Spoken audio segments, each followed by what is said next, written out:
20. सवाई माधवराव, जनतेच्या आवडीचे पंतप्रधान. दैन्य दिवस आज सरले, सवाई माधवराव प्रतापी कलियुगी अवतरले. सुंदर रूपरायाचे कुणावर नाही रागे भरणे, कलगीतुरा शिरपेच पाचूची पडत होती मुखावर किरणे.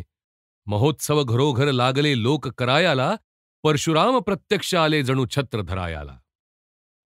नाना आणि महादजी हिंदू राज्याचे राजकारण तरवार ह्यांनी आपल्या विशाल स्कंधावर ह्या सर्वश्रेष्ठ साम्राज्याचा भार वहन करावयाचे ठरविले होते. इंग्लंडने किंवा फ्रान्सने किंवा हॉलंडने किंवा पोर्तुगालने साम्राज्य जिंकण्याच्या इच्छेने हिंदुस्थानात ज्या राजकारणपटू आणि युद्ध कलाविशारद पुरुषांना पाठविले होते, त्यापैकी हेस्टिंग्ज, वेलेस्ली आणि कॉर्नवॉलिस ह्यांच्यापैकी एकालाही ह्या जोडीशी विरोध करण्यात किंवा तिच्यावर मात करण्यात विशेष यश आले नाही. नाना आणि महादजी ह्या दोघांनीही हिंदू साम्राज्याचे भरभराटीचे दिवस पाहिले होते. दोघेही प्रौढ प्रतापी नानासाहेब आणि सदाशिवराव भाऊ ह्यांच्या सार्वभौम संप्रदायात नियत महत् कार्याची मूळ तत्वे, ध्येय धोरणे आणि स्वराष्ट्रीय परंपरा आणि राष्ट्रीय विशिष्ट कर्तव्ये ह्या विषयींचे धडे गिरवून प्रशिक्षित झाले होते.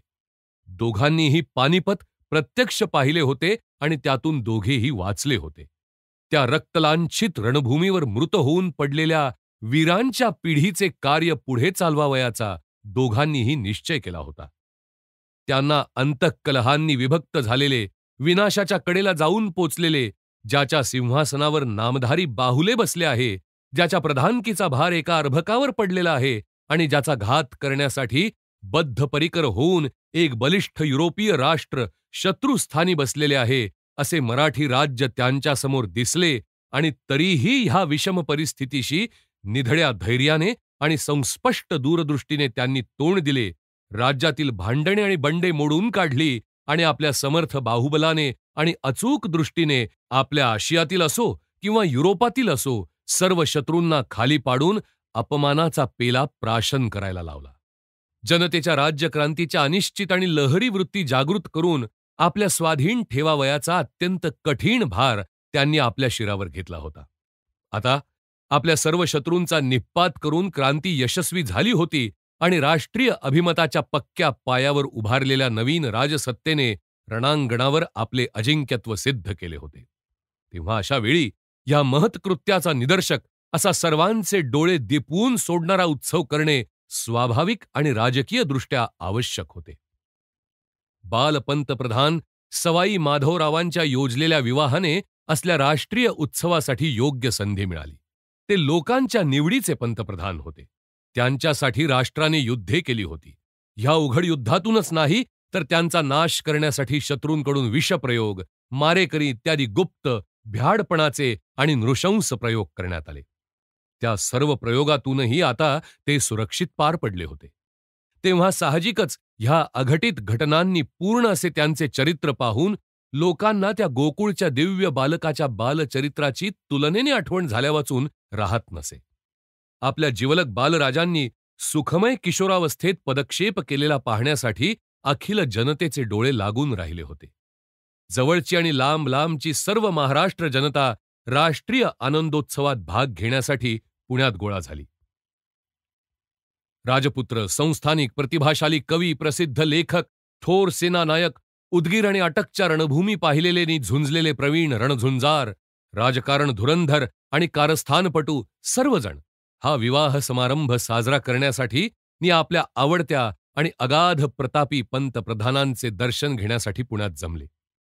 आपल्या बलशाली हिंदू साम्राज्याच्या संघटित घटकांचे ऐक्य जगाच्या मनावर बिंबविण्यासाठी आणि आता मराठ मंडळाचे तुकडे तुकडे होऊन ते अलग झाल्यावाचून राहत नाही, ह्या अंतर्युद्धातून ते बचावणे शक्य नाही, असे मनात मांडे खाणाऱ्या शत्रूंचा आणि परदेशस्थांचा भ्रम फोडण्यासाठी नानांनी आपल्या पंतप्रधानांच्या विवाहाचा मंगल प्रसंग शोभिवंत करण्यासाठी प्रत्यक्ष महाराष्ट्राच्या छत्रपतींना निमंत्रण दिले होते आणि ते त्याप्रमाणे पुण्याला येऊन पोचताच त्यांचे अत्यंत थाटाने नि सन्मानाने स्वागत करण्यात आले.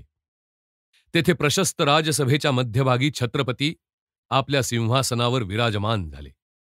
त्यांच्या भोवती त्यांचे अष्टप्रधान, सेनापती आणि प्रांताधिपती, समुद्र सारंग आणि राजसभा पुंगव, राजपुत्र आणि संस्थानिक, ज्यांच्या शासनाखाली इतर खंडातील देशाहूनही मोठमोठाले प्रांत होते असे राजशासक आपापल्या स्थानी अधिष्ठित झाले. तेथे पटवर्धन, रास्ते आणि फडके होते. तेथे होळकर, शिंदे, पवार, गायकवाडनी भोसले होते. हरिद्वारपासून रामेश्वरापर्यंत अखिल भारतवर्षातील विद्वत्ता तेथे एकत्रित झाली होती. जयपूर, जोधपूर आणि उदयपूर येथील हिंदू राजांना मोठ्या अगत्याने निमंत्रण देण्यात आले होते आणि आपल्या राजप्रतिनिधींच्या द्वारा ते तेथे उपस्थित होते.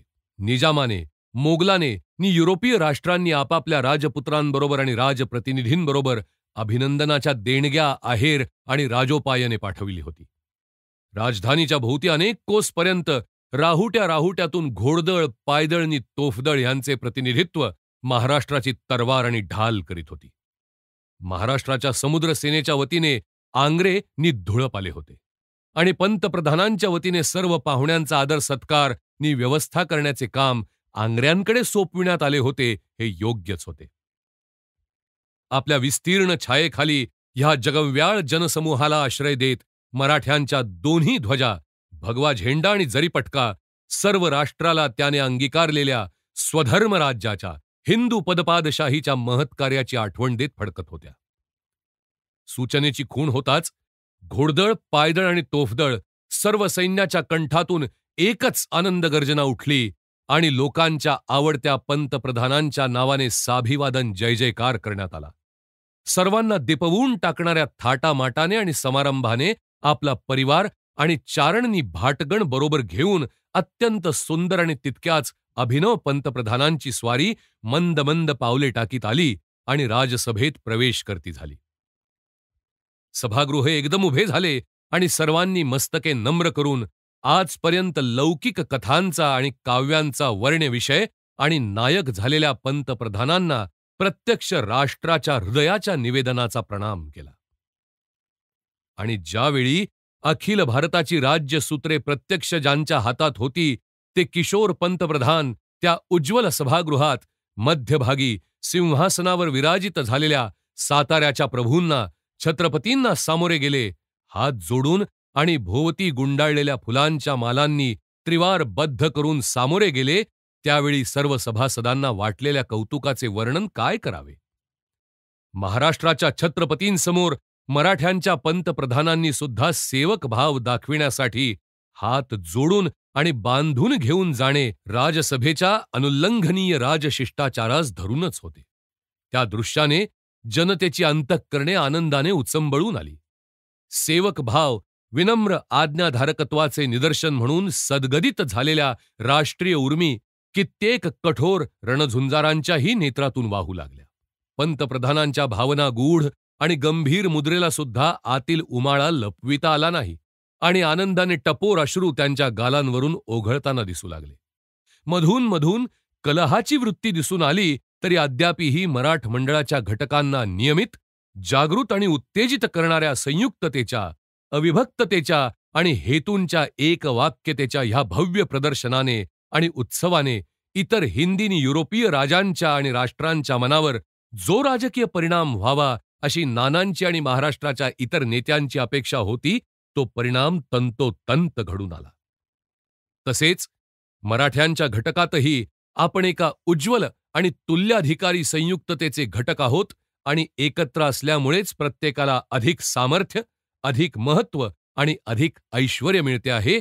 एकटे राहून ते मिळणे शक्य नाही अशी जाणीव प्रबळ आणि वर्धित करून मराठ मंडळाला एकत्र निगडित करणाऱ्या बंधनाचे धागे दृढ करण्यासाठी ह्या समारंभाचा थोडा उपयोग झाला नाही. आंतरयुद्धाने झालेली क्षते जशी हळूहळू बुजू लागली तशी महाराष्ट्राला पुन्हा पूर्वीच्या इतिहासातल्या कोणत्याही वेळेइतकी भरभराटीची, वैभवाची आणि सुखाची वर्षे मिळाली. नाना फडणवीसांनी आणि त्यांच्या समर्थ सहाय्यकर्त्यांनी राष्ट्राची शासन पद्धती, सांपत्तिक स्थिती आणि न्याय व्यवस्था या इतक्या सुरक्षित पायावर आणून ठेवल्या की हिंदुस्थानातील कोणत्याही राज्यापेक्षा किंवा लोकांपेक्षा मूळ महाराष्ट्र आणि त्याच्या प्रत्यक्ष शासनाखाली असलेला विस्तीर्ण प्रदेश ह्यांचाच राज्यकारभार सर्वोत्कृष्ट समजला जाऊ लागला. त्यावेळची प्रजाहिततत्पर धाराबंदीची आणि उकळकीची पद्धती, दक्ष आणि लोकनियंत्रित न्यायव्यवस्था शेतकऱ्यापासून तो राजपुत्रापर्यंत करग्राह सर्वांना कोणत्याही मानाच्या, कीर्तीच्या नि वैभवाच्या आयुष्यक्रमासाठी असलेले इतरांच्या तुलनेने सुगम मुक्तद्वार आणि सर्वांहून विशेष म्हणजे सर्व जनतेची ज्या दिव्य महत्कार्यासाठी आपले पूर्वज पडले नि जे आपल्या संतांनी आणि देवतांनी भाग घेऊन अधिक पुनीत केले, ते महत्कार्य संपादण्यासाठी आपण जन्माला आलो आहो अशी जाणीव आणि हिंदुस्थानातील ज्या जातीने हिंदू धर्माच्या आणि हिंदू स्वातंत्र्याच्या कार्याच्या वाढीला आणि संगोपनाला वाहून घेतलेल्या साम्राज्याचा भार आपल्या बलिष्ठ स्कंध प्रांती धारण केला आहे, त्याच जातीपैकी मराठ्यांपैकीच आपण एक आहोत असा सद्भिमान ह्या सर्व गोष्टींमुळे त्यावेळच्या लोकांना आपण असली थोर कृत्ये पाहिली आणि ती घडवून आणण्यात भाग घेतला आणि अशाच काळात आपला जन्म झाला तेव्हा आपण धन्य आहोत असे अक्षरशः वाटू लागले. राष्ट्राचे वातावरण उदात्ततेच्या भावनांनी भरून गेले होते आणि स्वाभाविकच प्रत्येकाच्या श्वासोच्छ्वासाबरोबर ते प्रत्येकाच्या शरीरात प्रवेश करीत होते. आज ह्या युद्धात जय मिळाला, उद्या ते राष्ट्रकार्य साधण्यात यश प्राप्त झाले, अशा वार्तांचा सारखा वर्षाव होत होता. अगदी मूढ माणसाला सुद्धा तो काळ विशेष भाग्याचा आहे असे वाटे आणि जो तो त्याचा संबंध राष्ट्राचे भाग्यशाली आणि प्राणप्रिय पंतप्रधान सवाई माधवराव ह्यांच्या जन्मकाळच्या अत्यंत शुभग्रहांशी जोडी. त्यांचा जन्म होण्यापूर्वीच सर्व राष्ट्राने आपले राज्यकर्ते म्हणून नतजानू होऊन त्यांना अभिवादन केले होते.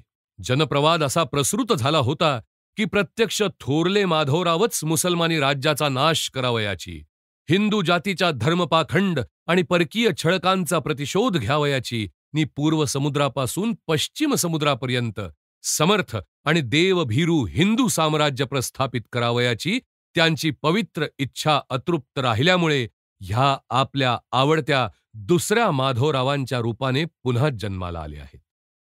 आणि म्हणून ह्या बाळराजांचा जन्म झाल्यापासून आपल्या राष्ट्रीय ध्वजेवर सुदैवाची नेहमी कृपादृष्टी होते आणि देवाचा आशीर्वाद लाभतो. असले विचित्र लौकिकी समज म्हणजे कधीकधी राष्ट्राच्या आत्म्याच्या निगूढ आकांक्षांचे स्वप्नातले बरळणे असते आणि त्यावरून शेवटच्या थरापर्यंतची सर्व जनता राष्ट्रीय पराक्रमाकडे आणि अंगीकृत कार्याकडे कोणत्या दृष्टीने पाहते ते स्पष्ट दृग्गोचर होते. सालप्याचा संधी झाल्यानंतर लवकरच नानांनी परशुराम भाऊ पटवर्धनांना टिपूचे पारिपत्य करावयाची आज्ञा दिली. हैदरच्या मरणानंतर हा गादीवर आला आणि मराठी राज्याचा कट्टरातला कट्टर शत्रू बनला. नरगुंदच्या हिंदू राजांचा टिपूने अतिशय छळ मांडल्यामुळे त्यांनी साह्यार्थ मराठ्यांकडे धाव घेतली आणि इसवी सन 1784 मध्ये युद्धाला प्रारंभ झाला. शेवटी पटवर्धन आणि होळकर ह्यांच्या हाताखालील मराठे आणि निजाम ह्यांच्या संयुक्त सेनेने टिपूला संधी करावयाला भाग पाडले. त्याने मराठ्यांना द्यावयाची सर्व खंडणी चुकती करावयाचे मान्य केले आणि नरगुंदाला पुन्हा त्रास न द्यावयाचे वचन दिले. पण टिपूच्या मनामध्ये कपट होते. मराठ्यांची पाठ वळताच त्याने संधी धाब्यावर बसविला. नरगुंदचा गड हस्तगत केला. तेथल्या हिंदू संस्थानिकाला आणि त्याच्या कुटुंबातील मंडळींना विश्वासघात करून बंदिवान केले नि महम्मद धर्मानुयायांच्या सर्वजन परंपरेप्रमाणे संस्थानिकाची मुलगी आपल्या अंतःपुरात घालून इतरांना रानटी क्रौर्याने छळ करून मारून टाकले. नंतर स्वतःकरिता स्वर्गीय पुण्याचा संचय करण्यासाठी आणि मुसलमानी फकीर मौलवींचे आणि तवारीखकारांचे आशीर्वाद नि प्रशस्तीपत्र मिळविण्यासाठी टिपूने तुंगभद्रा नि कृष्णा त्यांच्यामधील सर्व हिंदू लोकांवर मुसलमानी धर्म प्रसाराबरोबर नेहमी आढळून येणारे सर्व प्रकारचे भयंकर अत्याचार करून नि त्यांना बलात्काराने बाटवून त्यांचा राक्षसी प्रतिशोध घ्यावयाला प्रारंभ केला. लागलीच ह्या स्तुतिपाठकांकडून त्याला धर्मसंरक्षक, गाझी, औरंगजेब किंवा तैमूर अशा उच्च पदवीला नेऊन बसविण्यात येऊ लागे. हिंदू धर्माचे रक्षक म्हणून चाललेली मराठ्यांची प्रौढी नाहीशी करण्यासाठी त्याने हिंदूंच्या बलात्काराने सुनता करविल्या आणि इतरही अनेक अनिर्वाच्य अत्याचार केले. ह्या छळाला बळी पडलेल्या लोकांच्या वतीने हे लक्षात ठेवण्यासारखे आहे की त्यांनी त्याबरोबर सर्व मिळून संघटित समुत्थान करावयाचे पुरुषाचे प्रथम आणि श्रेष्ठ कर्तव्य पाळले नाही. श्री रामदासांनी हिंदूंना उपदेशिल्याप्रमाणे आणि मराठ्यांना शिकविल्याप्रमाणे आपल्या धर्माच्या छलकांना मारता मारता आणि अत्याचाराचा नाश अत्याचारानेच करता करता त्यांनी मरण पत्करले नाही, तरी त्याच्या खालोखालचे दुसरे कर्तव्य त्यांनी केले. त्यांनी मानभंगापेक्षा, कलंकापेक्षा मरण पत्करले. एखाद दुसऱ्या गावची, एखाद दुसरी नाही, तर टिपूच्या नरहत्यारी क्रोधाचा विशेष विषय झालेल्या 2 सहस्त्र ब्राह्मणांनी बलात्काराने धर्मांतरित होऊन बाटगे आयुष्य काढण्यापेक्षा आपल्या जीवाचा नाश करून घेतला.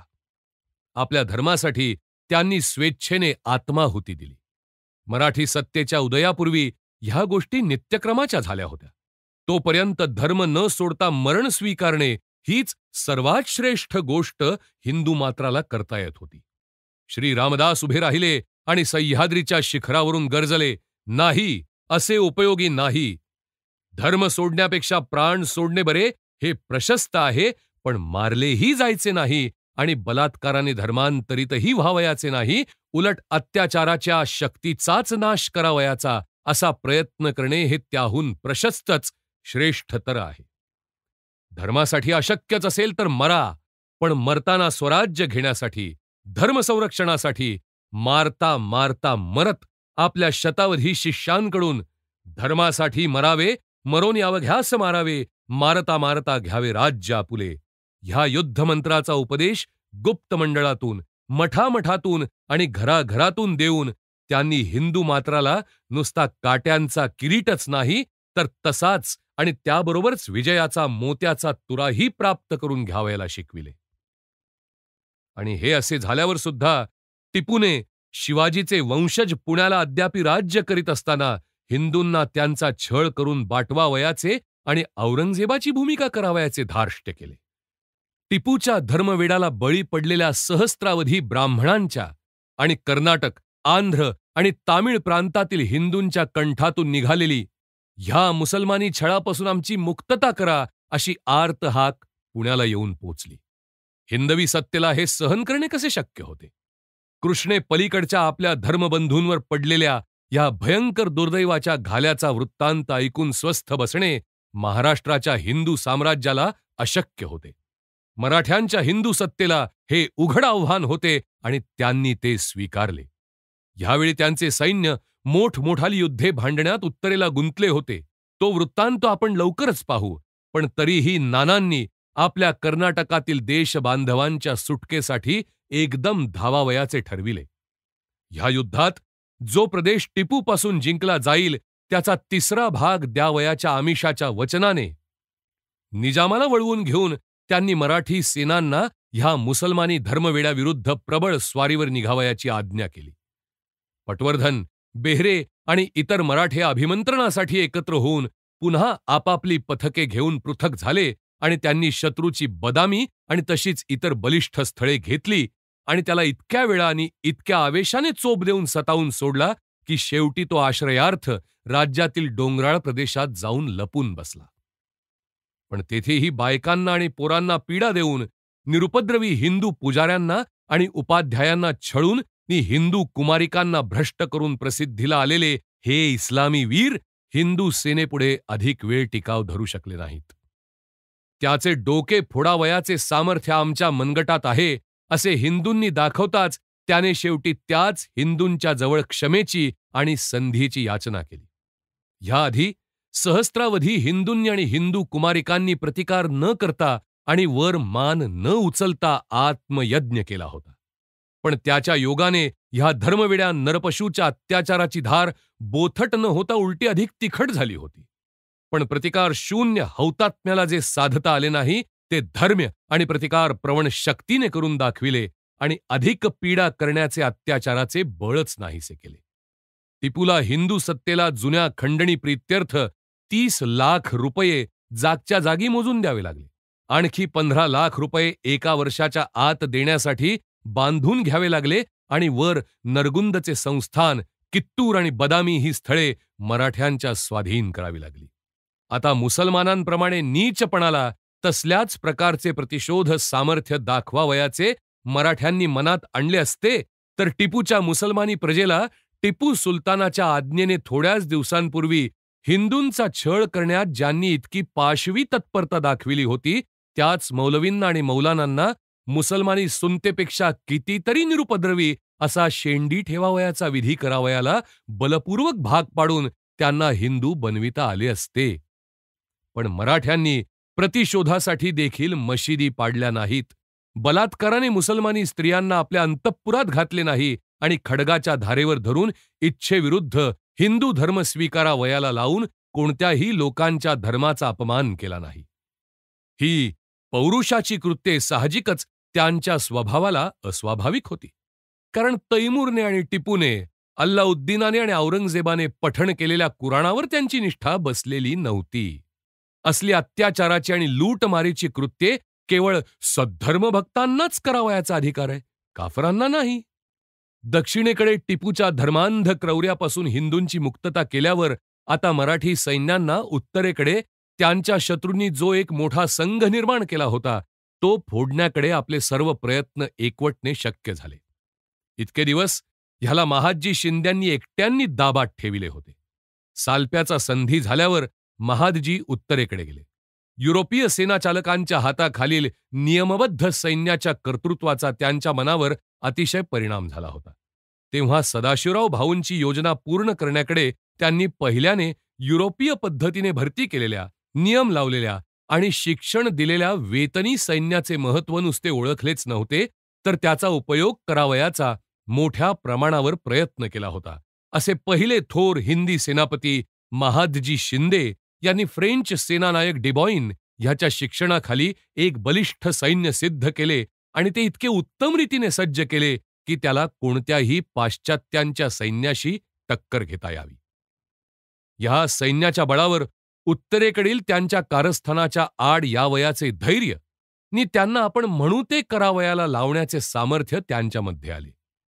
यद्यपि इंग्रजांना दिल्लीच्या सार्वभौम राजकारणातून आपला हात पूर्णपणे काढून घ्यावयाचे, अशा रीतीने मराठ्यांना वाटेल तसे मोकळे रान सोडावयाचे वचन द्यावे लागले होते, तरी शाह आलम बादशहाला मराठ्यांकडे जाऊ न देता त्याला आपल्या हातात ठेवण्याचा प्रयत्न करून मराठ्यांच्या विरुद्ध असंतोष पसरविण्याचा आणि महादजींच्या मार्गात शक्य तितक्या अडचणी उपस्थित करावयाचा क्रम त्यांनी बंद केला नाही.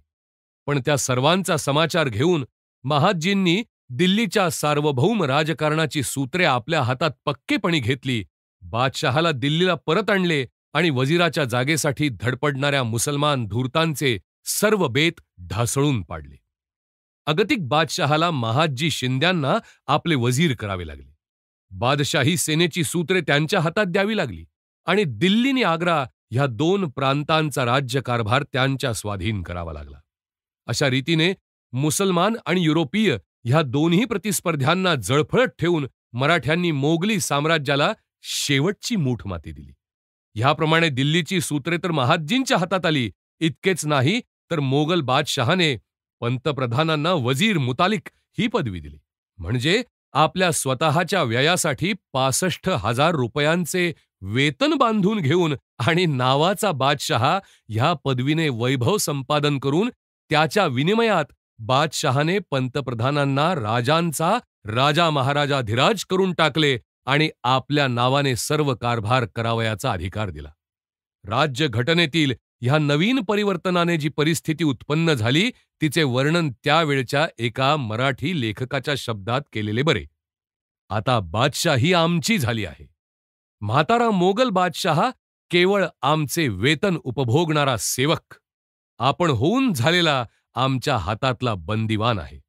त्याला अद्यापी बादशहा म्हणून संबोधतात तेवढीच त्याची इच्छा आहे आणि थोडा वेळपर्यंत हा देखावा आम्हाला चालविला पाहिजे. इंग्रजांनाही पुढे त्यांना तशी परिस्थिती प्राप्त झाल्यावर हा वरचा देखावा इसवी सन 1857 पर्यंत सुद्धा ठेवता आला नाही. महादजींनी सर्व हिंदू जनतेच्या धार्मिक वृत्ती हेलावून जातील अशी गोष्ट करून ही महत्वाची घटना अविस्मरणीय करून ठेवण्याचे ठरविले.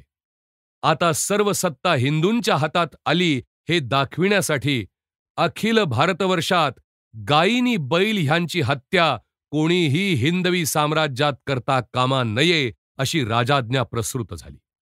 तसेच ही राजकीय अधिकार क्रांती केवळ शाब्दिक नाही याचाही प्रत्यय महादजींनी आणून दिला. लाकडाच्या ओंडक्याप्रमाणे नामधारी राजे राहणे मराठ्यांना शक्य नव्हते.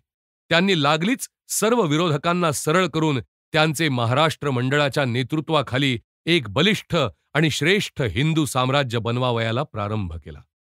इंग्रजांकडे बादशाही खंडणी नि मराठ्यांची चौथाई आणि सरदेशमुखी बरीच थकली होती. ती गोळा करण्याचे पहिले काम महादजींनी केले. तसेच निरनिराळ्या प्रांतांवरील संस्थानिक आणि प्रांताधिकारी मूळ सत्तेला न मानता स्वतंत्र सत्ताधीशांसारखे वर्तन कित्येक वर्षांपासून करीत असत. त्यांच्यावर साऱ्याची आकारणी करण्याचे आणि त्यांना दाबात आणण्याचे काम त्यानंतर शिंद्यांनी हातात घेतले. लागलीच सर्व हिंदुस्थानभर बंडाची वावटळ पसरली. सर्व सरदार, अमीर आणि खान मराठ्यांच्या विरुद्ध शस्त्र घेऊन उठले. इतक्यानेच थांबले नाही. तेथील राजे आणि राव सुद्धा ज्या एकमेव हिंदू सत्तेने हिंदुस्थानात हिंदू राज्याची प्रस्थापना केली असती, त्या सत्तेच्या विरुद्ध इंग्रजांना आणि मुसलमानांना मिळाले. वैयक्तिक स्वार्थाच्या दृष्टीने ते वर्तन अत्यंत स्वाभाविक होते, पण राष्ट्रीय दृष्ट्या तितकेच दुर्दैवाचे होते.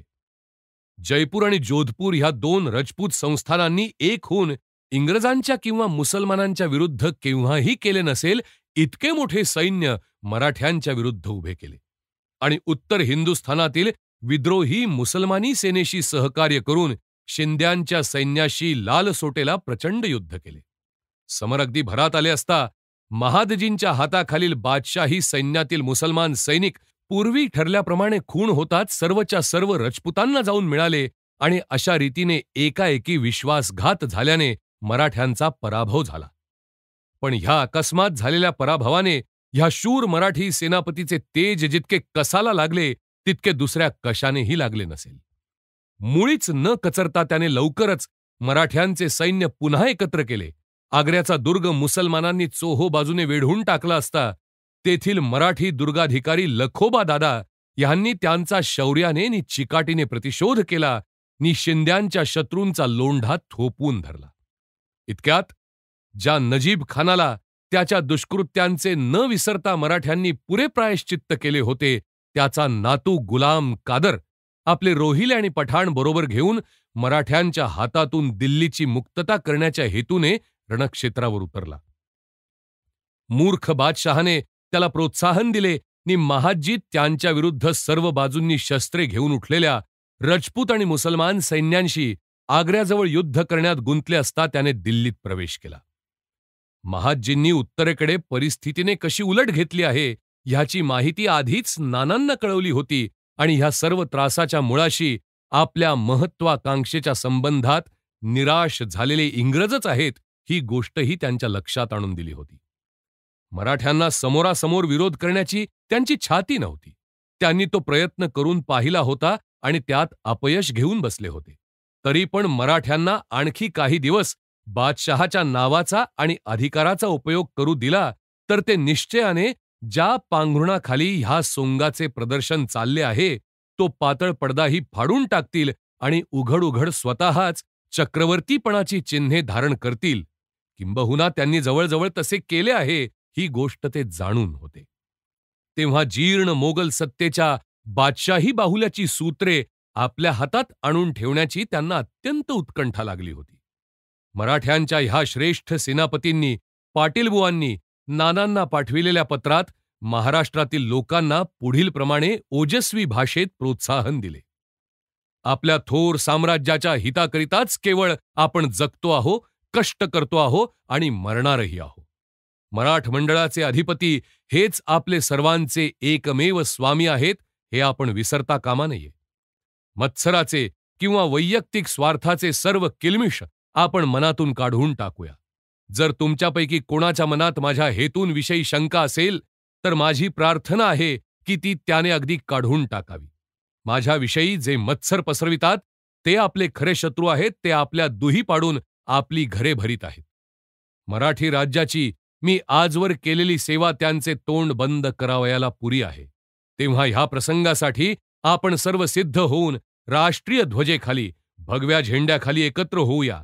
आपल्या राष्ट्राने शिरावर घेतलेले कार्य नि आपल्या वाडवडिलांनी आपल्यावर सोपविलेले श्रेष्ठ धर्मकृत्य हिंदुस्थानात सर्वमान्य झाले पाहिजे. आपण हे आपले थोर साम्राज्य विभक्त आणि उद्ध्वस्त होऊ देता कामा नये.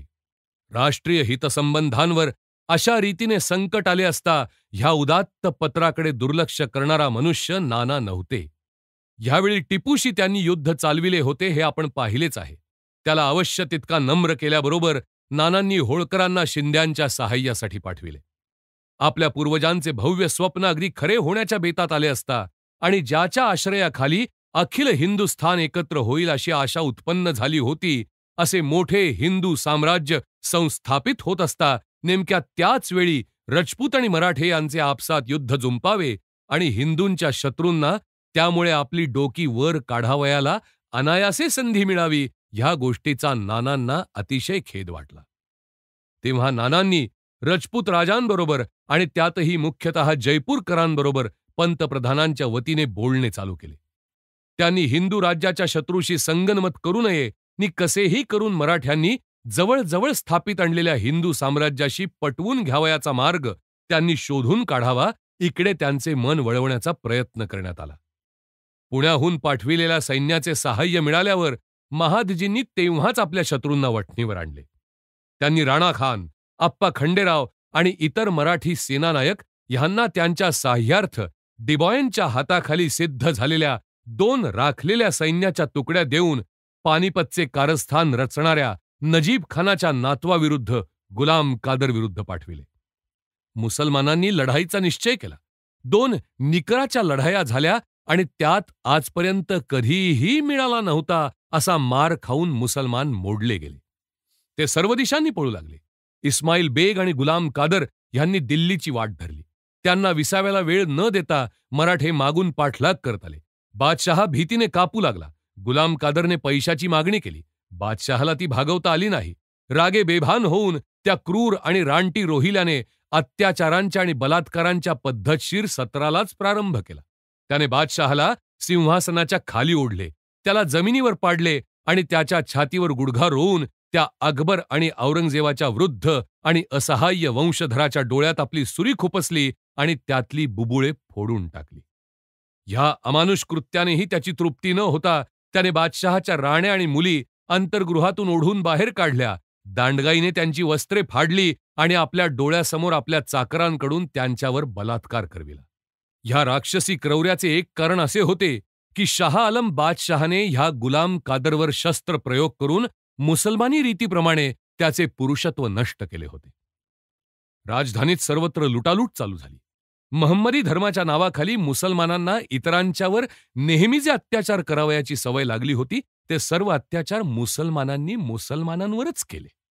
बाहेरचा अरेराव घरी सुद्धा केव्हा ना केव्हा अरेराव झाल्या वाचून राहत नाही, ह्याचे हे प्रत्यंतर आहे. अशा रीतीने अत्याचार प्रवृत्ती आपणच आपला बळी घेते. पण आता इस्लामच्या अनुयायांनी केलेल्या ह्या पाशवी अत्याचारापासून आणि चालविलेल्या रानटी छळापासून मुसलमानी बादशहाचे, दिल्लीच्या नागरिकांचे आणि महम्मदी अबलांचे संरक्षण कोण करणार? दुसरे कोण? काफरांव्यतिरिक्त मराठ्यांवाचून दुसरे कोण करणार? दिल्लीच्या ह्याच मोगलांच्या आणि त्यांच्या आधीच्या इतर मुसलमानांच्या सिंहासनावर अधिष्ठित होणाऱ्यांनीच पृथ्वीवर धर्मसंरक्षक आणि गाझी अशी पदवी प्राप्त व्हावी आणि परलोकात अप्सरा आणि मदिरा मिळण्यासाठी पुण्यसंचय व्हावा, या हेतूने हिंदूंची देवळे पाडून धुळीत मिळवली होती. त्यांच्या देवमूर्ती भरडून टाकल्या होत्या. त्यांच्या अंतःपुरातील राजकन्या आणि राजमहिषी बलपूर्वक पळवून नेल्या होत्या. त्यांच्या कुमारींचे शील आणि तरुणांचा धर्म भ्रष्ट केला होता. आईपासून मुलाची नि भावापासून भावाची ताटातूट केली होती आणि आपले हात आणि हृदये हिंदू रक्ताने रंगवून घेतली होती. आणि आता तेच हे हिंदू दिल्लीवर येत होते, पण ते मशिदी पाडण्यासाठी नव्हते, अर्धचंद्र फोडण्यासाठी नव्हते, थडगी तुडविण्यासाठी नव्हते, राजकन्यांवर किंवा भिकाऱ्यातल्या भिकार मुसलमानी झोपडीतील शेतकऱ्याच्या गरीब पोरींवर सुद्धा बलात्कार दूरच, पण नुसता स्पर्शही करण्यासाठी नव्हते, मुलापासून आईला किंवा बापापासून मुलाला दूर करून बलपूर्वक धर्मभ्रष्ट करण्यासाठी नव्हते, केलेल्या विनाशाच्या मदिरेने झिंगण्याकरिता किंवा रक्तपाताने उन्मत्त होण्याकरिता नव्हते, आणि तसेच हत्या केलेल्या आपल्या शत्रूंच्या धडापासून कापलेल्या शिरांच्या उभ्या केलेल्या विकट स्तंभाच्या उंचीने अथवा शत्रूच्या जाळपोळ केलेल्या राजधानीतून निघणाऱ्या ज्वालांनी आपल्या यशाचे महत्त्व मापण्यासाठीही आले नव्हते. त्यांना हे सर्व करता आले असते, आणि त्यांनी तसे केले असते तर सरतेपदी मुसलमानांना तरी त्यांना दोष देणे शक्य नव्हते. पण हिंदू केवळ त्याच सिंहासनावर बसणाऱ्या मुसलमानांची आणि त्याच राजधानीची मुसलमानांच्याच हातून होणाऱ्या बिभत्स आणि राक्षसी अत्याचारापासून आणि छळापासून मुक्तता करण्यासाठी धावून येत होते.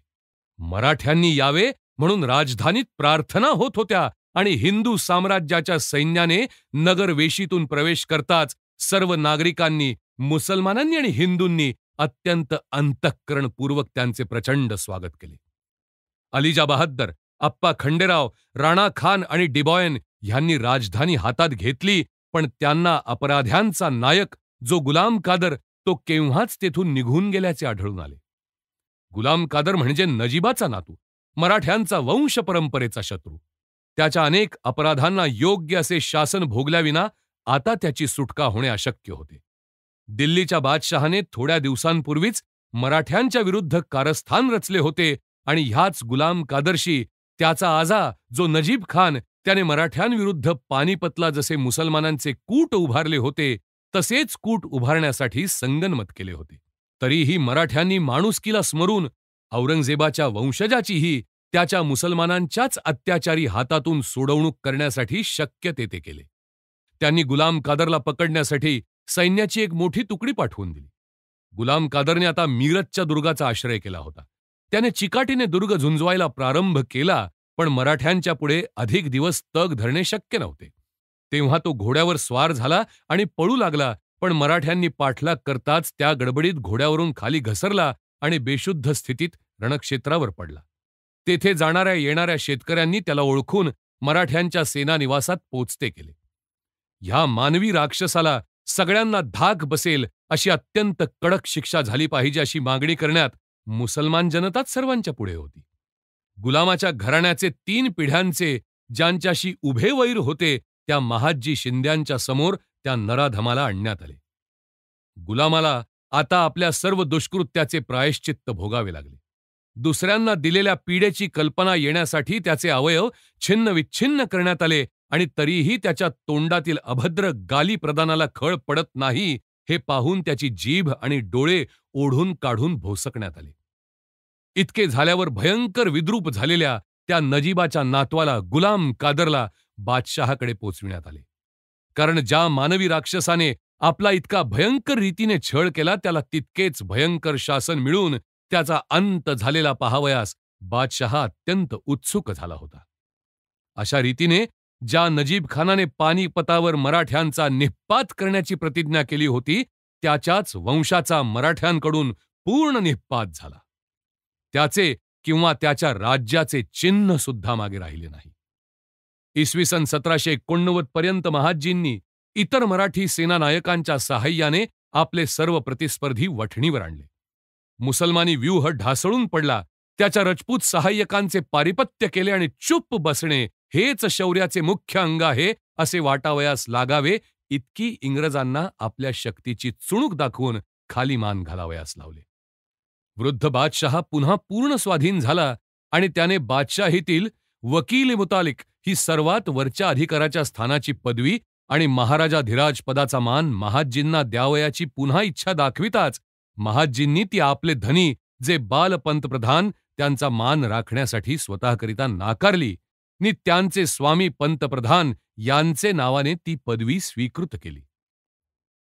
पण अशा रीतीने मराठ्यांची सेना उत्तरेकडे पूर्णपणे गुंतली असता टिपूने पुन्हा एकदा हात चालवून बघावयाचा विचार केला. इसवी सन 1788 मध्ये त्याने आपले स्वरूप प्रकट केले, पण ह्यावेळी मराठ्यांच्या स्वतःच्या प्रदेशावर चालून जाऊन त्यांचा राग ओढून घेण्यापेक्षा त्याने अन्य मार्ग पत्करला. मराठ्यांच्या वावरामुळे कृष्णेच्या बाजूला आपले राज्य वाढविणे त्याला कठीण झाले होते. तेव्हा आपल्या दुर्बळ शेजाऱ्यावर त्रावणकोरच्या हिंदू राजावर स्वारी करून त्याने आपला राज्य विस्तार करावयाचा विचार केला. तेव्हा नानांनी इंग्रज आणि निजाम ह्यांच्याशी मैत्री जोडून टिपू विरुद्ध युद्धाची घोषणा केली आणि पटवर्धन त्याच्या राज्यावर चढाई करून गेले. मराठे जसजसे पुढे जाऊ लागले तसतसे वाटेवरील प्रदेशातील लोक म्हैसूरच्या ह्या धर्मांध प्रजापीडकाच्या विरुद्ध त्यांना येऊन मिळाले. टिपूच्या अधिकाऱ्यांना आणि लोकांना घालवून देण्यात मराठ्यांशी सहकार्य केले आणि थकलेला सारा गोळा करावयाला सहाय्य केले. ही गोष्ट लक्षात ठेवण्यासारखी आहे. हुबळी, घोडवड मिसरीकोट जिंकून मराठे अजिंक्य बलाने पुढे चालू लागले. टिपूच्या हातात थोड्या दिवसांपूर्वी पडलेल्या धारवाडला वेढा पडला. तिथल्या मुसलमान दुर्गपालाने नेटाने प्रतिरोध केला. मराठी सेनापतीने नको म्हणून सांगितले असताही इंग्रजांनी मोठ्या तोऱ्याने मारा करून दुर्ग घ्यावयाचा प्रयत्न केला, पण त्यात त्यांची पूर्ण विटंबना झाली. दोन्ही बाजू इरेला पेटल्या आणि झगडा तसाच चालू राहिला. सरतेशेवटी मराठ्यांनी शौर्याची आणि कौशल्याची पराकाष्ठा करून माऱ्यावर मारे चढविले आणि गड हस्तगत केला. पानसे, रास्ते आणि दुसरे मराठी सेनानायक तुंगभद्रेच्या पार झाले आणि त्यांनी सांती, बदनूर, माईकोंडा, हपेनूर, चेनगिरी इत्यादी शत्रूंची ठाणी जिंकून घेतली. मराठ्यांचे नाविक दलही स्वस्थ बसले नव्हते. ते समुद्राकाठाचे संरक्षण करीत होते. काठाने चाल करून त्याने कारवार आणि हंसरमधल्या निरनिराळ्या स्थानांहून मुसलमान अधिकाऱ्यांना काढून लाविले. नरसिंगराव देवजी, गणपतराव मेहेंदळे इत्यादी मराठी सेनानायकांनी चंदावर, होनावर, गिरीसप्पा, धारेश्वरनी उदगिनी ही नगरे घेतली आणि मग मराठ्यांची सेना प्रत्यक्ष श्रीरंगपट्टणवर चाल करून निघाली. कॉर्नवॉलिसच्या हाताखाली इंग्रजी सैन्यही दुसऱ्या दिशेने तेथेच येत होते. पण ह्यावेळी टिपूच्या हालचालींच्या योगाने ते उपासमारीने इतके त्रासून गेले होते की त्यांना प्रतिदिनी एकदाही पुरेसे अन्न मिळेना. त्यांच्या घोड्यांना दाणा चारा न मिळाल्याने त्यांनी भराभर प्राण सोडले आणि त्यामुळे त्यांच्या घोडदळाचे आपोआपच पायदळ सैन्य झाले होते.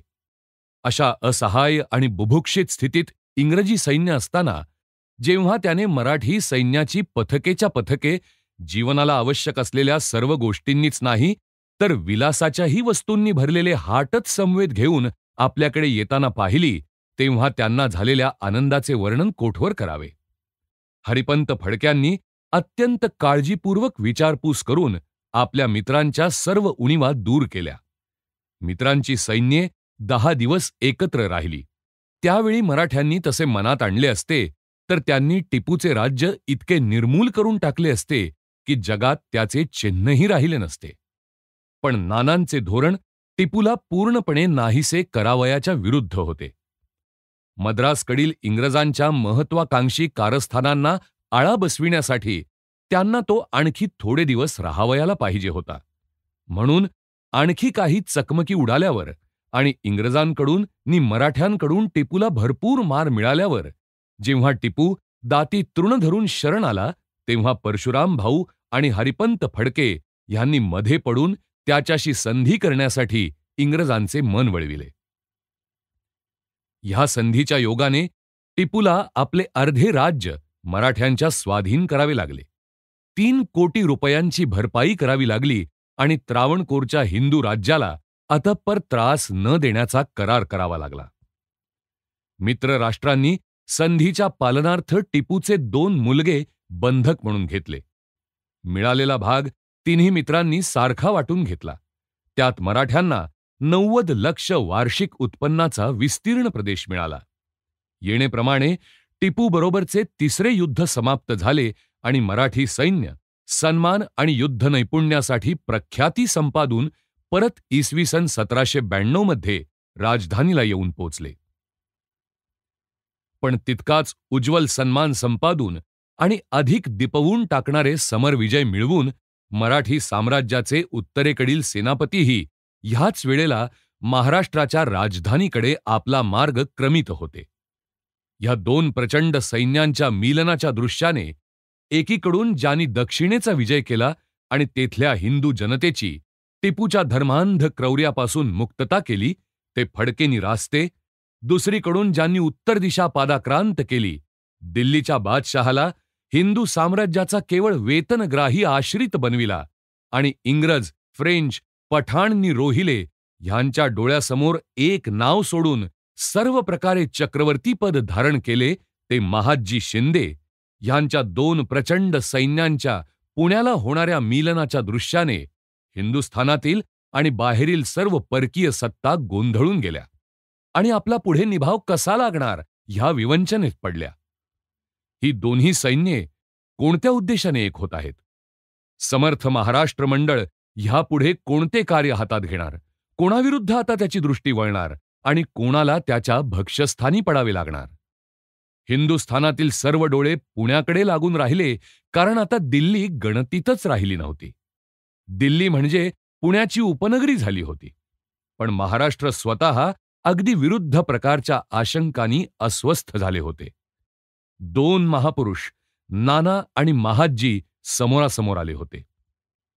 या दोन देशभक्त पुरुषातील दाबून ठेवलेल्या स्पर्धेच्या वृत्तीचे हळूहळू पण निश्चयाने एकमेकांविषयीच्या भीतीत पर्यवसान होत होते हे सर्वांना माहीत झाले होते. महाराष्ट्राच्या अनेक पिढ्यांनी जे हिंदू साम्राज्य स्थापित आणले होते आणि ज्याच्या संरक्षणासाठी आणि ज्याच्या शक्तीची नि वैभवाची वाढ करण्यासाठी ह्या दोघा पुरुषांइतके दुसऱ्या कोणत्याही जोडीने पूर्ण चित्ताने परिश्रम केले नव्हते, त्या मराठ मंडळाच्या हिंदू पदपादशाहीविषयी ह्या दोघांच्या मनात जी सारखीच उदात्त भक्ती आणि प्रीती होती, त्यामुळेच ही भावना आतापर्यंत दबून राहिली होती. त्या निग्रहित स्पर्धेच्या वृत्तीचा एकदम स्फोट होऊन तिचे आता उघड वैरात रूपांतर होईल काय? तसे झाले तर हिंदू साम्राज्याचे दुर्दैवच ओढवले. सर्व महाराष्ट्र ह्या आशंकेने कंपित झाले होते आणि महाराष्ट्राच्या योद्ध्यांचा अग्रगण्य आणि महाराष्ट्राच्या राजकारण धुरंधरांचा अग्रगण्य ह्या दोघांमधील त्या राक्षसी संघर्षाकडे साशंक चित्ताने पण सर्व लक्ष लावून पाहत बसले होते.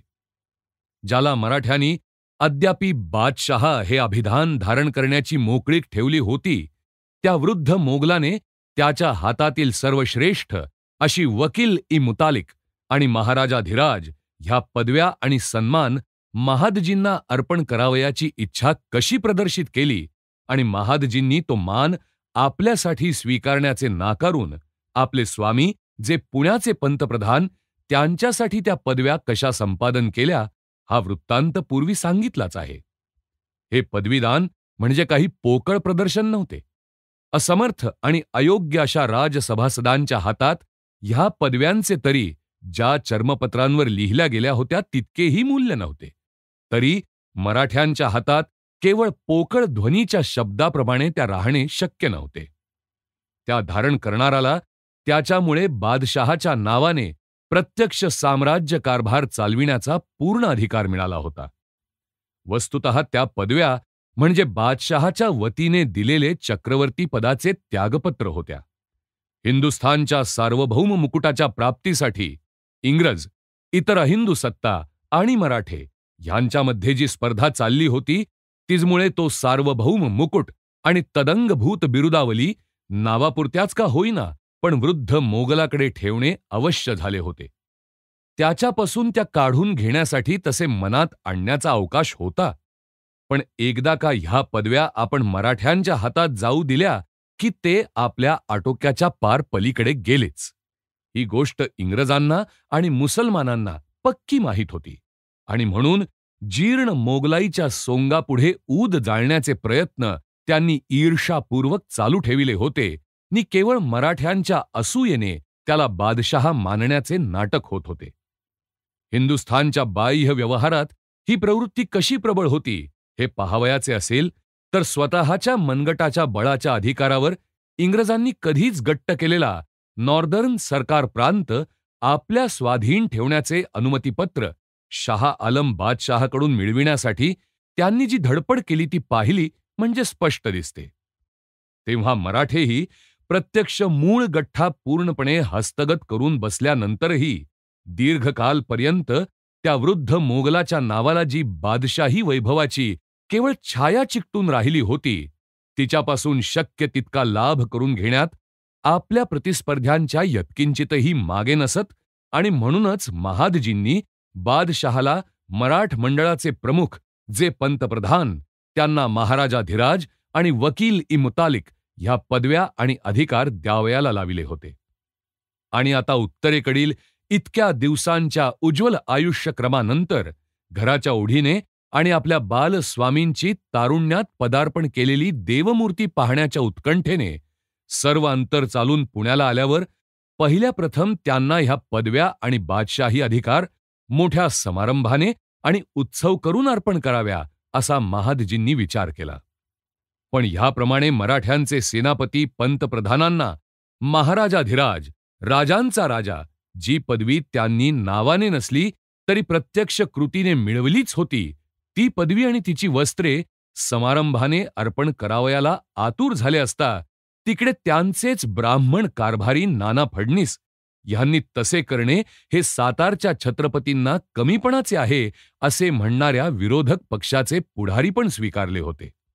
एका स्वतंत्र राज्यातील नागरिकांनीच नव्हे, तर प्रत्यक्ष अधिकाऱ्यांनी दुसऱ्या राजसत्तेकडून आणि त्या राजसत्तेच्या हाताखालीही केवळ मानाच्या जागाच नाही तर चाकऱ्यासुद्धा मिळवल्याची, केल्याची आणि त्या आपल्या राज्याशी अराजनिष्ठ किंवा विश्वासघातकी न होता, इतकेच नाही तर कधी-कधी त्यांचे हित साधण्याच्या स्पष्ट हेतूने आणि उद्देशाने केल्याची कित्येक उदाहरणे देता येतील. तरीही राष्ट्रीय भावना यत्किंचितही दुखवल्या जाऊ नयेत म्हणून महादजींनी मराठ्यांचे छत्रपती, सातारचे महाराज ह्यांच्याकडून ह्या समारंभासाठी अनुज्ञा मागितली आणि ती तेव्हाच मिळालीही. अशा रीतीने राजघटनाविषयक अडचण दूर होताच तो भव्य समारंभ अत्यंत थाटाने साजरा करण्यात आला आणि वकील इ मुतालिकची वस्त्रे आणि पदवी वंशपरंपरेने आणि अविभाज्यनी सदैव अशा रीतीने त्यांच्याच कुटुंबात नित्य चालण्यासाठी विधिपूर्वक अर्पण करण्यात आली.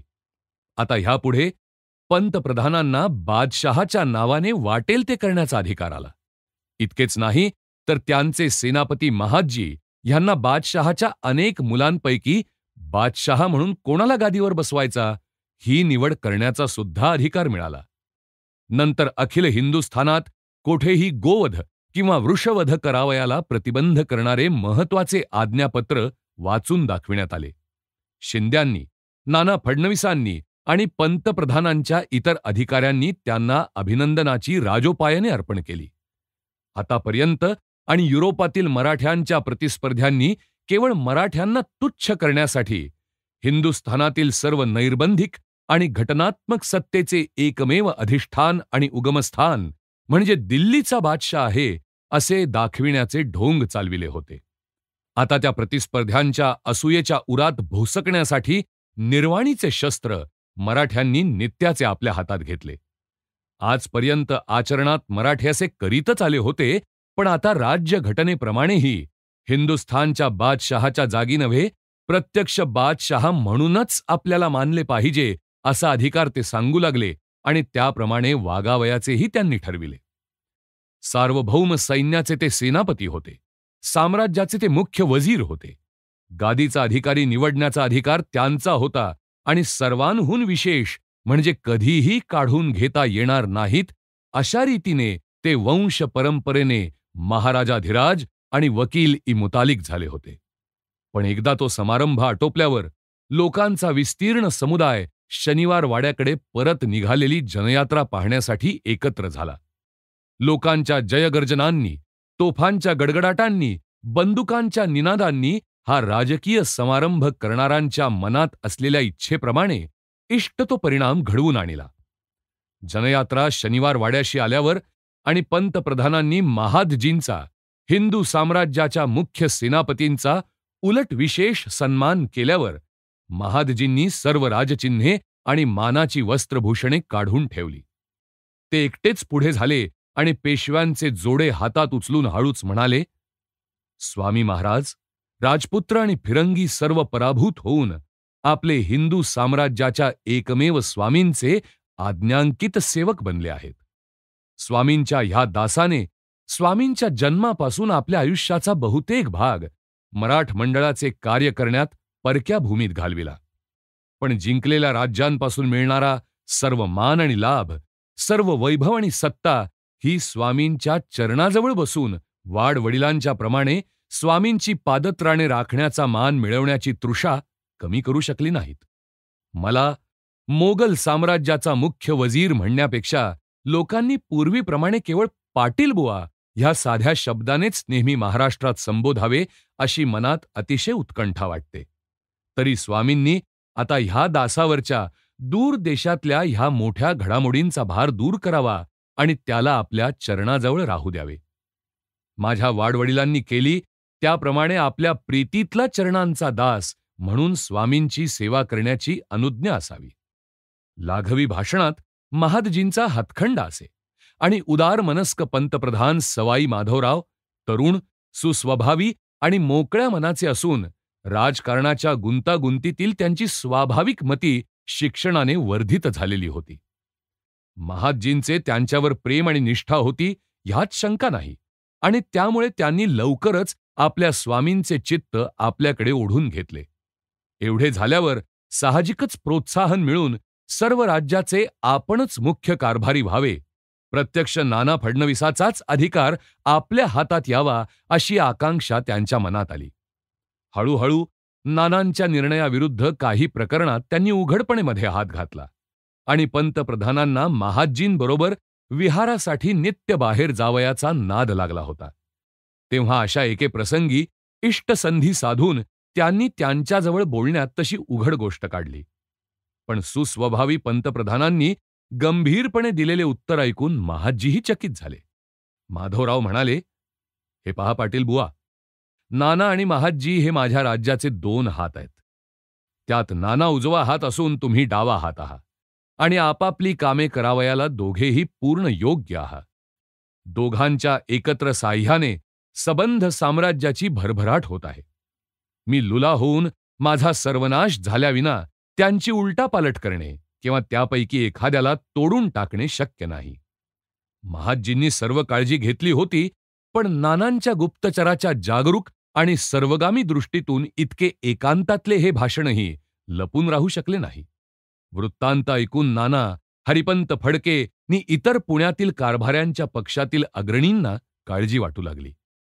ज्याच्या मूर्धास्थानी पंतप्रधान आहेत अशा महाराष्ट्र मंडळाच्या हिंदू साम्राज्याच्या ध्वजेखाली सर्व हिंदुस्थान एक करण्याचा आणि मंडळाच्या एक एक घटकांनी स्वतंत्र फुटून निघावयाचा केलेला प्रयत्न हाणून पाडावयाचा त्यांचा सर्व आयुष्यातील थोर उद्देश ढासळून पडतो आहे असे दिसू लागले.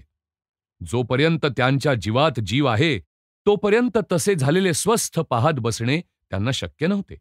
पण ह्यात ज्या थोर स्थानावर ते आहेत त्या स्थानापासून त्यांना दूर करणे एवढाच प्रश्न असला तर जरी त्यांच्या मताने तसे करणे हे राष्ट्रहिताच्या दृष्टीने अत्यंत अपायकारक होते, तरी आपसातील युद्ध टाळण्यासाठी स्थानत्याग करणे हे त्यांचे कर्तव्य होते.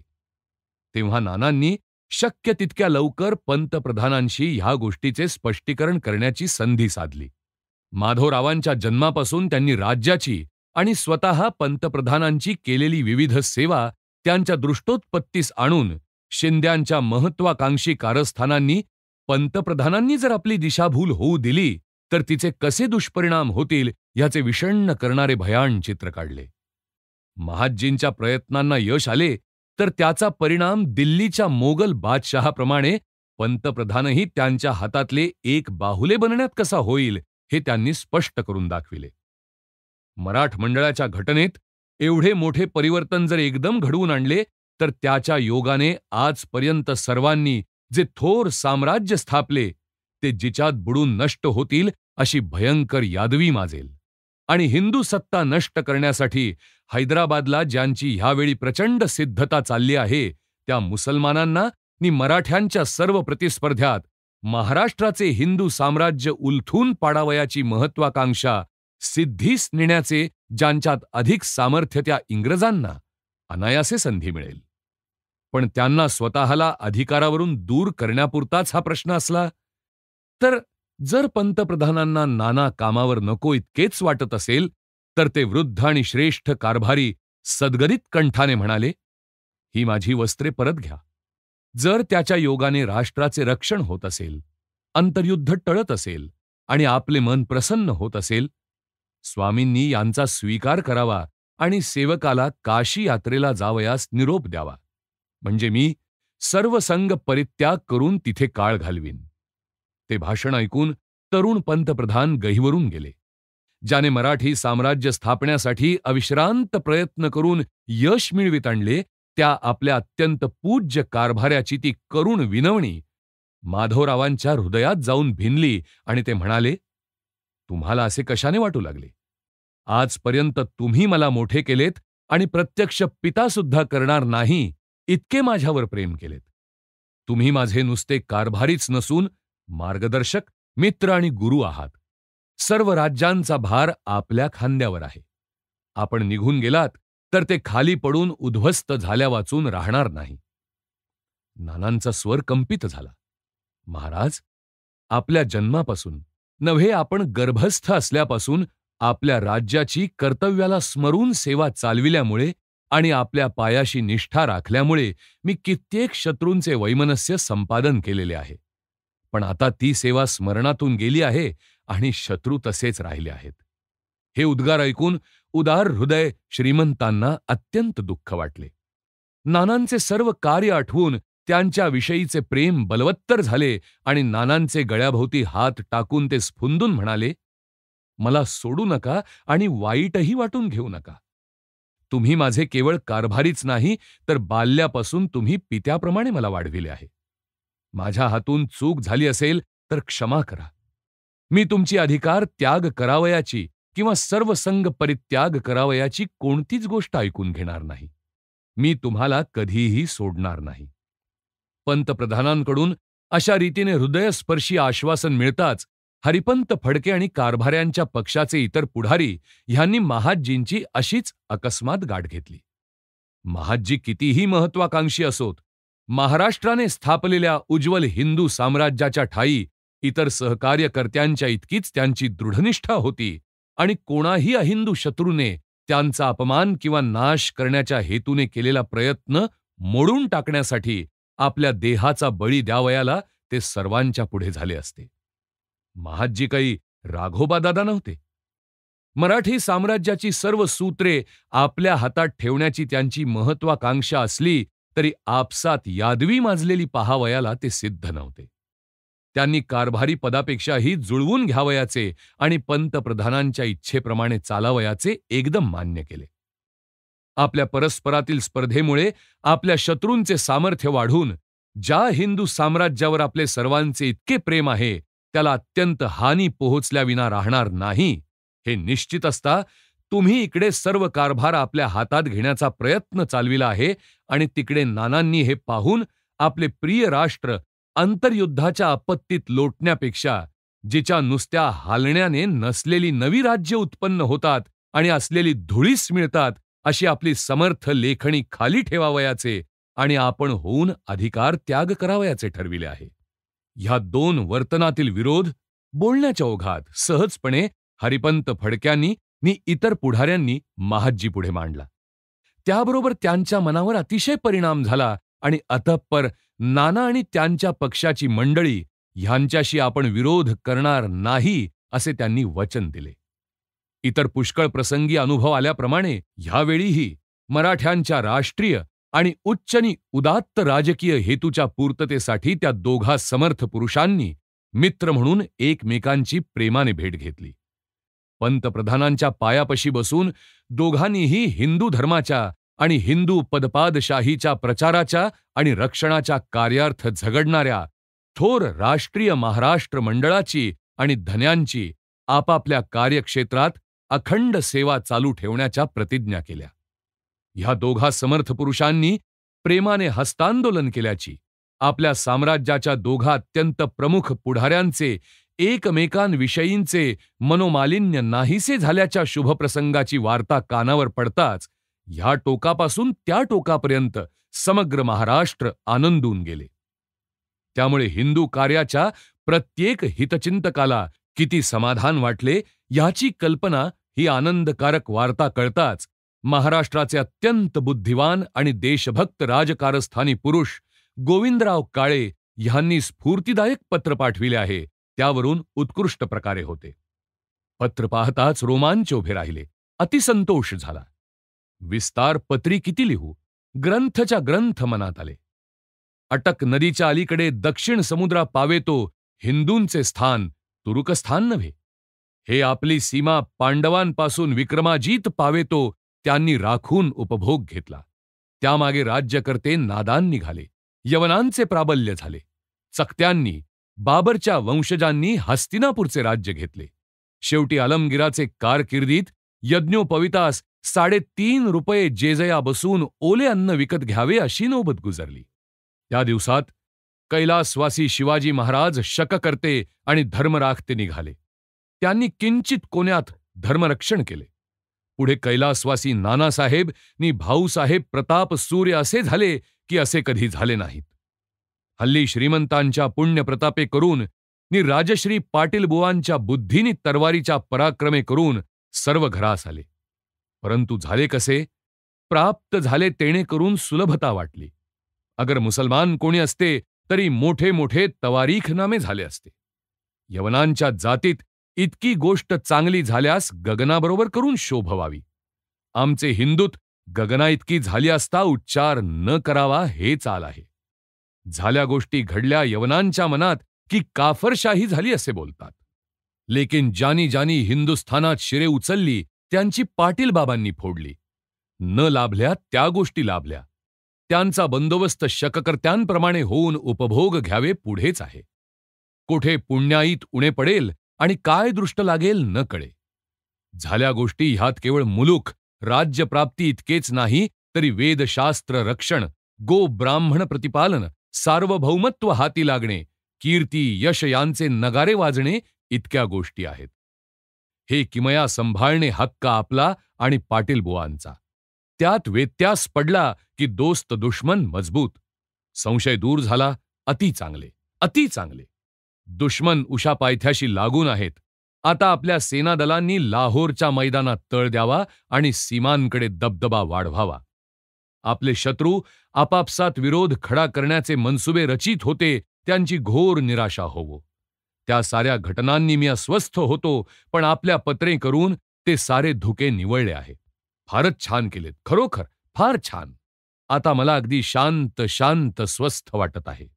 त्यावेळच्या एका कार्यकर्त्याने इतक्या सुलभतेने आणि हृदयंगमपणाने लिहिलेले हे एकटे पत्र आपल्या इतिहासाच्या आत्म्याचे स्वरूप जितक्या यथातथ्यतेने दाखविते, तितकेच पाठीमागून लिहिल्या गेलेल्या शेकडो कंटाळवाण्या ग्रंथांनीही दाखविले गेले नाही. पण ह्याप्रमाणे आशा आशंकांचे लोकांच्या मनात तुमुल युद्ध चालले असता महादजी तीव्र विषम ज्वराने आजारी पडले आणि पुण्याजवळ वानवडी येथे आपल्या सेना निवासात दिनांक 12 फेब्रुवारी 1794 मरण पावले. त्यांच्या मृत्यूने सर्व महाराष्ट्र शोकसागरात बुडाले. ह्याप्रमाणे मराठ्यांच्या सर्वात बलिष्ठ सेनापतीचा आणि नेत्याचा मृत्यू होताच त्याच्या शत्रूंच्या त्यांच्या राज्याविरुद्ध कारस्थानांना पुन्हा स्वाभाविकपणे प्रारंभ झाला. ह्या भयंकर अपघाताने मराठ्यांची कंबरच मोडली असावी अशी त्यांची वेडी समजूत झाली आणि त्यातून मराठे सावरण्यापूर्वीच त्यांच्यावर मारा करायला ते उत्सुक झाले. ह्या शत्रूंपैकी अलीकडे हैदराबादच्या निजामाने ज्या हिंदू सत्तेने त्याला पिढ्यानपिढ्या आपल्या दाबात ठेवले होते आणि आपला केवळ एक मांडलिक बनविला होता, त्या मराठ्यांच्या राज्यावर भयंकर प्रतिशोध उभविण्यासाठी मोठी सिद्धता चालविली होती. त्याच्याजवळ पूर्वी राखीव अशा 2 शिकलेल्या सैन्याच्या तुकड्या होत्या. तेथे त्याने आता कर्तृत्ववान फ्रेंच अधिकाऱ्यांच्या हाताखाली 23 पायदळाच्या तुकड्या ठेवल्या.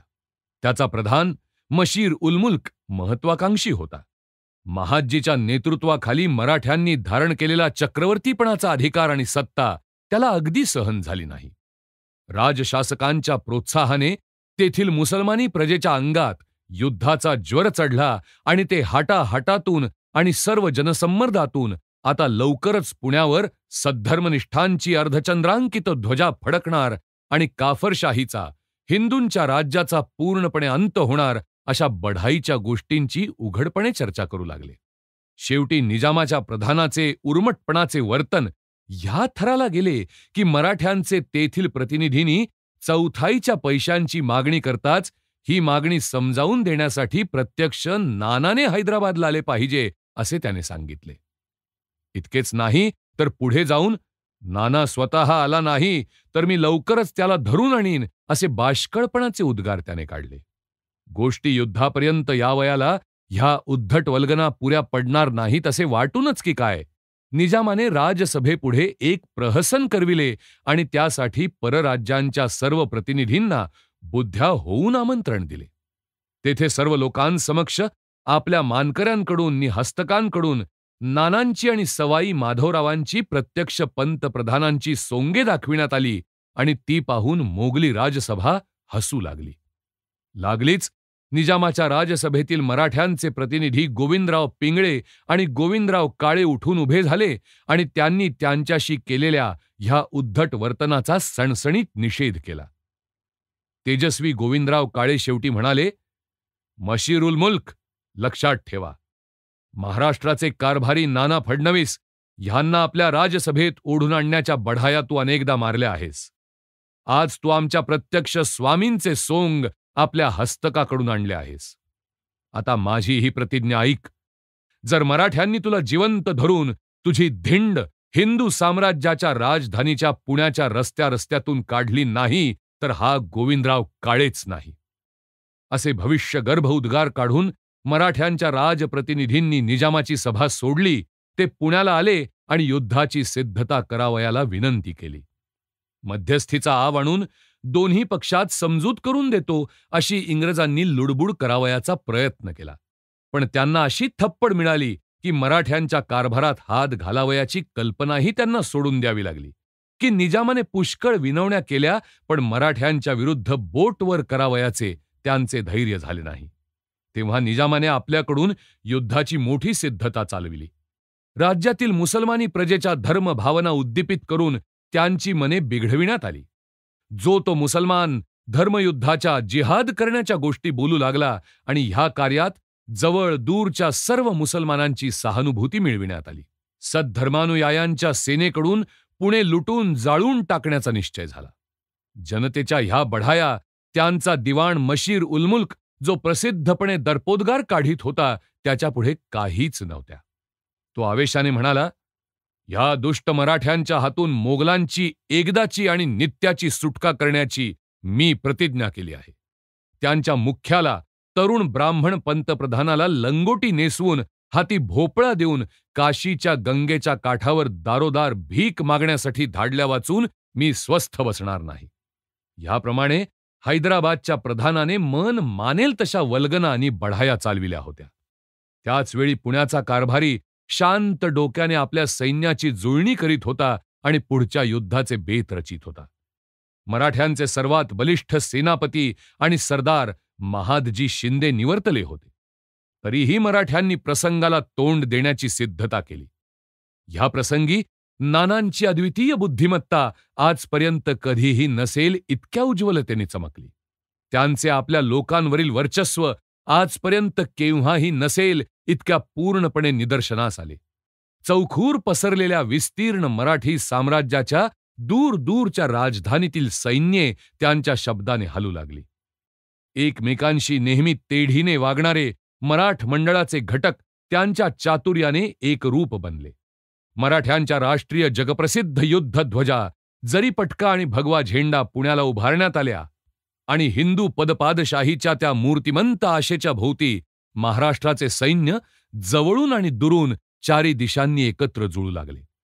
महादजी शिंद्यांचे उत्तराधिकारी दौलतराव शिंदे ह्यांना आग्र्याचे विजयी वीर जिवबादादा बक्षी आणि ज्यांनी सर्व उत्तर पठाण, रोहिले, तुर्क पादाक्रांत केली ते त्यांचे सैन्यनी सेनानायक ह्यांच्यासह तेथे पाचारण करण्यात आले. तुकोजी होळकर आपल्या सर्व शिलेदार बारगिरांसह तेथे आधीच आले होते. आपले बलिष्ठ घोडदळ घेऊन रघुजी भोसले नागपुराहून निघाले. ह्या राष्ट्रीय प्रसंगात लढण्यासाठी आपली चपल पथके घेऊन गायकवाड बडोद्याहून येऊन मिळाले. नानांचे बोलावणे येताच पटवर्धन आणि रास्ते, राजे बहाद्दर आणि विंचूरकर, घाडगे आणि चव्हाण, डफळे आणि पवार, थोरात आणि पाटणकर, मराठ्यांचे सर्व लहान मोठे मानकरी, अधिकारी आणि सेनानायक तेथे सादर झाले. ह्या प्रचंड सेना समूहासमवेत आपल्या थोर कारभाऱ्यांना बरोबर घेऊन प्रत्यक्ष पंतप्रधान बाहेर पडले. सैन्याचे नेतृत्व स्वतः स्वीकारून युद्धावर निघावयाचा तरुण पंतप्रधानांचा हा पहिलाच प्रसंग.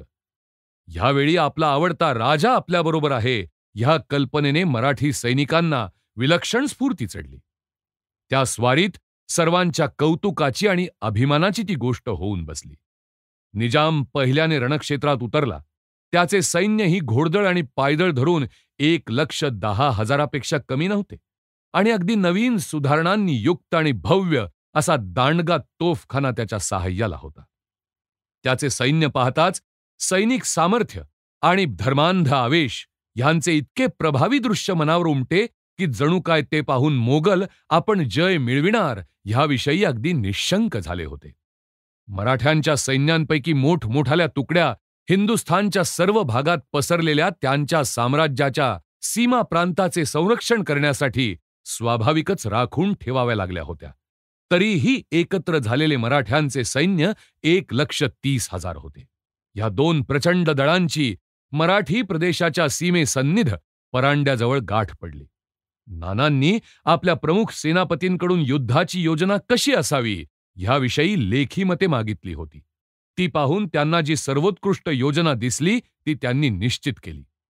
संयुक्त मराठी सैन्याच्या मुख्य सेनापतीच्या स्थानी त्यांनी परशुराम भाऊ पटवर्धनांची योजना केली.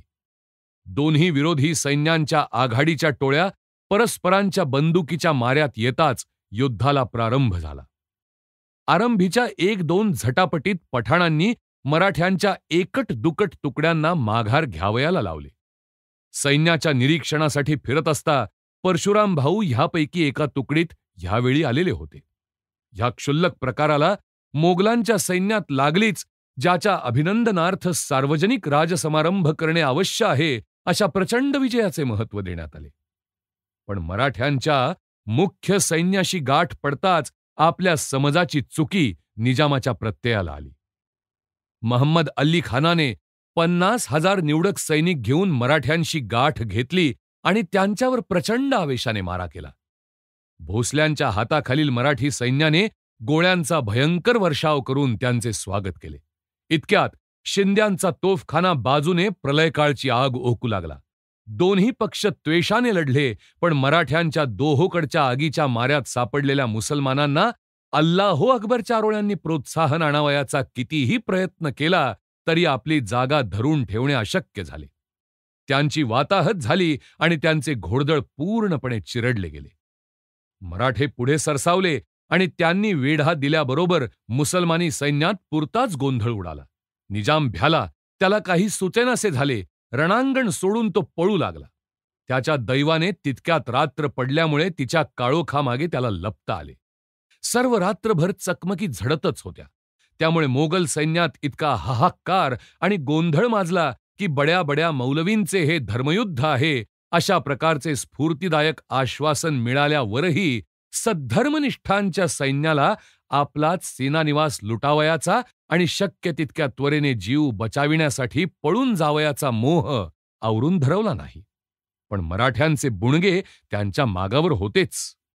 त्यांनी अल्प काळातच त्यांचे लुटीचे सर्व ओझे हलके केले. सकाळचा प्रकाश पडताच खर्ड्याच्या गावकोटाच्या भिंतीच्या मागे निजामाने आश्रय घेतला आहे आणि राहिलेल्या जवळजवळ 10,000 सैनिकांचे सैन्य युद्धाच्या सिद्धतेने भोवताली उभे आहे असे दृश्य दिसले. तेव्हा मराठ्यांनी आपला तोफखाना पुढे आणला आणि आसमंतातल्या प्रत्येक टेकडीवरून आणि टेकाडावरून अग्निगोलकांचा प्रचंड वर्षाव होऊ लागला. 2 दिवस मोगलांनी हे कसेबसे सहन केले. महाराष्ट्राच्या तोफखान्याच्या आगीने निजामाची दाढीच नाही तर त्याचे मनोधैर्यही अक्षरशः होरपळून काढले. सरतेशेवटी 3ऱ्या दिवशी तृषाक्रांत झालेल्या, भाजून निघालेल्या आणि गुदमरून गेलेल्या शत्रूने युद्ध बंद करावे अशी याचना केली.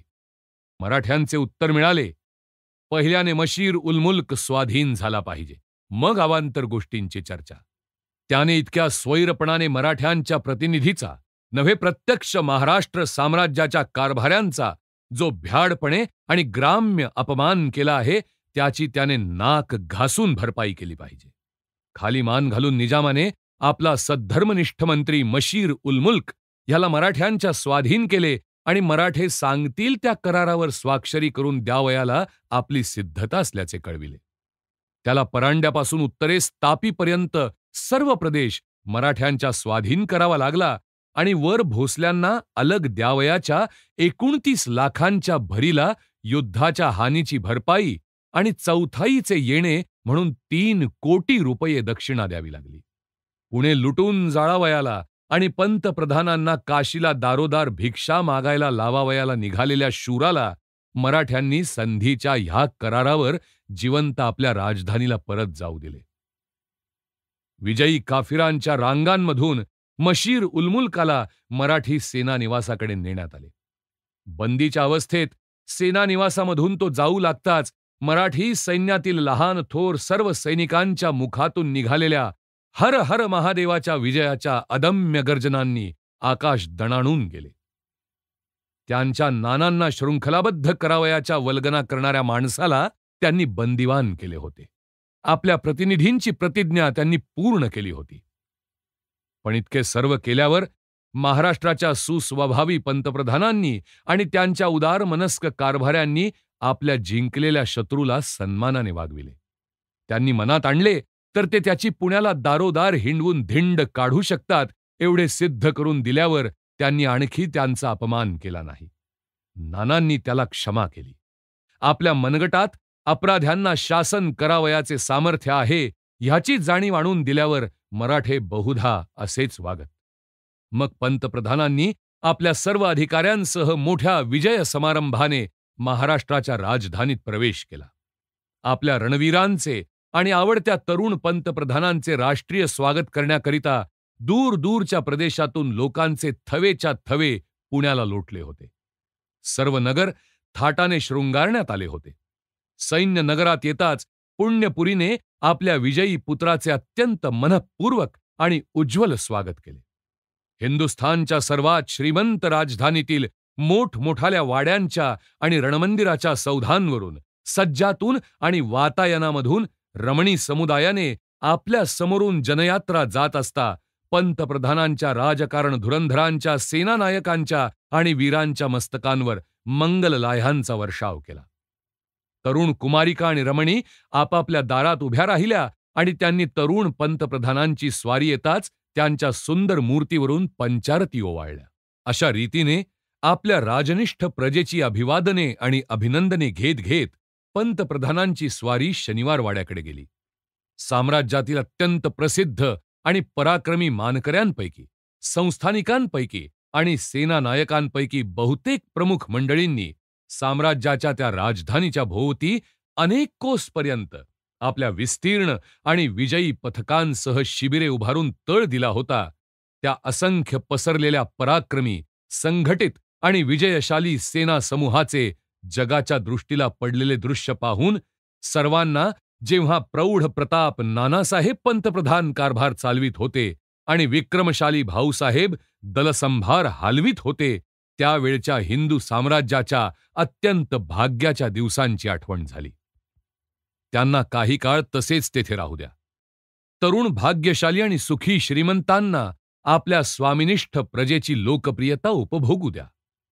थोर, समर्थ, यशवंत नाना फडणवीसांना शत्रूंपासून जिंकून घेतलेल्या अफाट प्रदेशाची आणि वस्तूंची मराठ मंडळाच्या निरनिराळ्या घटकांमध्ये वाटणी करीत, कोणाची तडजोड लावीत, कोणाचा वाद ऐकत, कोणाच्या मागणीचा निर्णय करीत, राजकीय धोरणांचे नाना प्रश्न सोडवीत आणि सर्वांनी अस्तित्वात आणलेल्या वैभवशाली हिंदू साम्राज्याच्या वाढीसाठी आणि संरक्षणासाठी मराठ मंडळांच्या मांडलिकांनी कोणता कार्यभार उचलावा, कोणता मार्ग आक्रमावा, ह्याविषयी प्रतिनिधींशी, प्रांताधिकाऱ्यांशी आणि सेनानायकांशी विचार करीत व्यग्र असू द्या.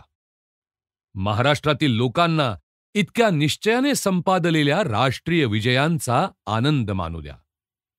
भाटांना आणि गोंधळ्यांना त्यांच्या वाडवडिलांच्या पराक्रमांची आणि त्यांच्या पुत्रांच्या तितक्याच उज्ज्वल आणि भव्य कृत्यांची हृदय हलवून सोडणाऱ्या शब्दमालिकांनी भरलेली गीते रचित आणि रोमहर्षक स्वरात ती गात बसू द्या. अद्यापही हे पोवाडे आणि ही पराक्रम गीते महाराष्ट्रीयांनी केव्हाही ऐकली की त्यांच्या नेत्रातून आनंदाश्रू गळू लागतात. त्यांच्या नसानसातून वीर भावना सळसळू लागतात.